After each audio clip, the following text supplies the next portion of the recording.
Bukan arem-arem biasa, melainkan arem-arem sultan, langganan keluarga cendana dan pejabat negara tahun 1990-an. Walaupun masih skala rumahan, arem-arem di kawasan Tajur, Kota Bogor jadi favoritnya keluarga mantan Presiden Soeharto.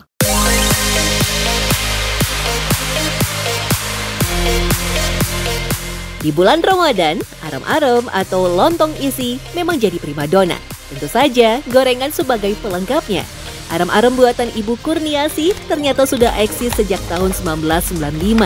Saking spesialnya, ribuan arem-arem dipesan rutin keluarga cendana.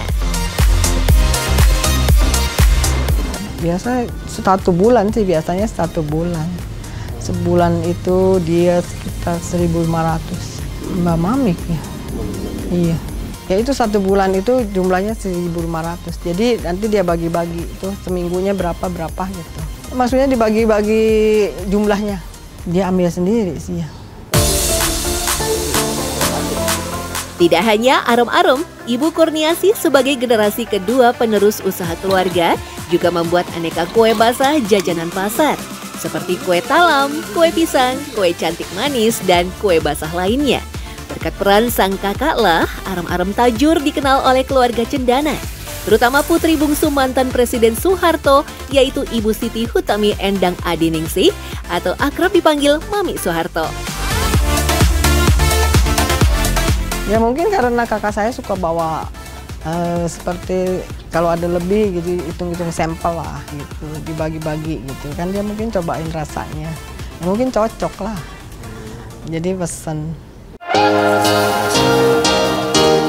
Arem-arem terbuat dari nasi aron yang dipadatkan dan dicampur santan kelapa tua dengan berbagai isian. Jenis bahan isian arem-arem sangat beragam, disesuaikan dengan selera dan tingkat ekonomi konsumennya. Dari isian berupa tumisan kentang, wortel, oncom, ayam suwir, hingga tumisan daging sapi cincang. Warga cendana juga punya pilihan arem-arem yang paling digemari. Oncom sih kalau dia biasa seringan ya oncom ya. Mungkin memang pertama-tama kita memang bikinnya banyak kan oncom dari pertamanya. Yang dagingnya udah kesini-kesini aja. Karena banyak permintaan jadi bikin yang daging. Dia ada yang nggak pedas, ada yang sedang. Dulunya arem-arem dijadikan makanan bekal para petani di ladang. Karena praktis, mudah dibawa, dan tahan lama. Meski mirip dengan lontong, namun tekstur arem-arem lebih padat dan berisi. Bungkus daun pisang yang digunakan adalah jenis daun pisang batu. Daun pisang batu dipilih karena lentur, kuat, dan tidak mudah robek ketika dibentuk. Nah, bagian pucuk daunnya lebih tipis dan warnanya lebih cerah. Sehingga ketika kukus dan matang, terlihat perbedaan yang jelas. Warna daun pisang menjadi lebih terang. Karena daunnya lentur kan, jadi nggak usah kita ya garang dulu atau gimana. Jadi bentuknya nggak cepet sobek itunya daunnya. Enggak kita satu lapis karena kan agak lebar. Jadi kita ambilnya lebar, jangan terlalu itu. Jadi dia kebungkus semua jadi lebih ini. Nggak cepet kering, pinggir-pinggirnya itu nggak cepet kering. Jadi 1 lapis? 1 lapis cuman agak lebar. Kemasan arem-arem khas Tajur juga premium, menggunakan wadah atau besek yang terbuat dari anyaman bambu. Arem-arem isi oncom dibanderol Rp7.000, sementara isi daging Rp10.000 per satuannya. Walaupun harga lebih mahal dari arem-arem lain, soal ukuran lebih besar dengan isian melimpah. Berbeda dengan arem-arem favorit keluarga cendana, di daerah Kalisari, Kecamatan Pasar Rebo, Jakarta Timur, ada lontong Ibu Fatimah. Wanita asli Betawi yang sudah lebih dari 25 tahun membuat lontong isi. Bahan baku lontong menggunakan beras Cianjur yang terkenal pulen dan wangi. Ada yang berbeda dari lontong Ibu Fatimah, ia menambahkan minyak secukupnya. Kalau pakai minyak biar licin, nggak lengket. Kan dibungkusnya juga dia ke daun nggak lengket, jadi licin. Itu minyaknya juga nggak banyak, paling ya sesendok lah gitu. Asal ada aja gitu. Iya diaduk terus, diaduk sampai jadi nasi. Kebiasaan unik yang dilakukan Bu Fatimah ketika membuat lontong isi orang Betawi didapatkan dari ibunya. Boleh dibilang penambahan minyak goreng pada saat memasak berasnya merupakan tips turun-temurun. Dalam satu hari, Ibu Fatimah biasa membuat sekitar sampai 150 lontong per hari atau menghabiskan beras sebanyak 8 liter. Tentunya pesanan lontong isi akan meningkat bulan puasa. Bisa sampai 200 hingga 250 lontong per harinya. Selain menjual lontong isi dan gorengan, Ibu Fatimah juga menjajakan nasi uduk Betawi. Bukan tanpa alasan, kebiasaan orang Betawi di daerah Kalisari memanfaatkan beras sisa nasi uduk untuk dibuat lontong agar lebih bermanfaat dan menguntungkan tentunya. Iya, kalau dia nggak mau nasi, kan dia otomatis belinya lontong. Gitu. Ya beli lontong aja nggak nasi gitu. Ya udah lontong sama gorengan. Kalau enggak dia nggak mau beli lontong, beli nasi aja sama gorengan gitu. Lontong buatan orang Betawi hanya memiliki 2 isian, yaitu tumisan kentang dan sambal oncom. Memang isian kentang dan wortel sulit untuk dibuat, namun paling diburu. Yang tidak kalah penting dari lontong orang Betawi yaitu bumbu kacangnya.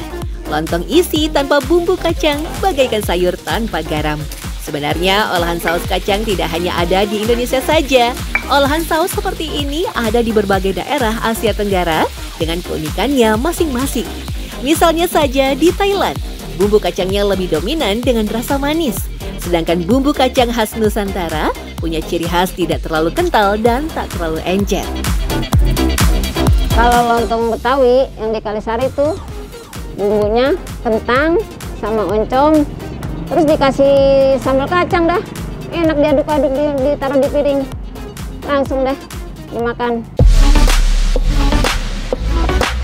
Baik lontong Betawi ini maupun arem-arem dari Tajur Bogor memiliki tekstur yang padat dan kenyal. Jadi ketika dimakan dengan bumbu kacang tidak mudah hancur ataupun buyar. Kunci untuk membuat lontong dan arem-arem agar padat, kenyal dan enak ada pada penambahan air yang tidak terlalu banyak. Jadi ketika proses awal harus diperhatikan penambahan air maupun santannya. Pastikan cukup, tidak kurang maupun berlebih. Karena jika terlalu banyak air, membuat lontong atau arem-aremnya bakal terlalu lembek. Sedangkan jika kurang air atau santan, nanti lontong atau arem-aremnya mudah tidak padat dan mudah hancur. Proses pengukusannya tidak kalah penting, karena dengan mengukus lebih lama dapat membuat arem-arem atau lontongnya menjadi lebih awet dan tahan lama. Kita ngukus lama itu jaga supaya nggak cepat basi sih. Kalau sebentar kan ngukusnya cepat basi. Karena kita pakai santan kan. Sekitar 4 jam lah ya. Ngukusnya kalau banyak nih bisa 3 jam. Kalau agak dikit lah, nggak bikin 2 liter biasa cuma 2 jam. Ngaruh soalnya kan kalau nggak matang juga kan kita cepat basi. Walaupun pembungkusnya sama-sama memakai daun pisang batu, namun untuk lontong orang Betawi menggunakan daun pisang batu bagian tengahnya, sehingga bungkus lontongnya lebih berwarna hijau gelap. Biasanya menggunakan 2 lapisan daun pisang. Di bagian dalam dilapisi daun pisang batu yang kecil, dan selanjutnya dibungkus dengan daun pisang batu yang lebih lebar. Bagi orang Betawi di daerah Kalisari, Kecamatan Pasar Rebo, Jakarta Timur, membungkus lontong isi dengan dilapisi 2 daun pisang mengandung makna tersendiri. Soalnya dari dulu tuh, dari nenek, dari emak, begitu. Kalau bikin lontong tuh dikasih lapisan katanya gitu, nggak boleh gitu kan. Kalau kata orang Betawi katanya nggak pakai baju gitu.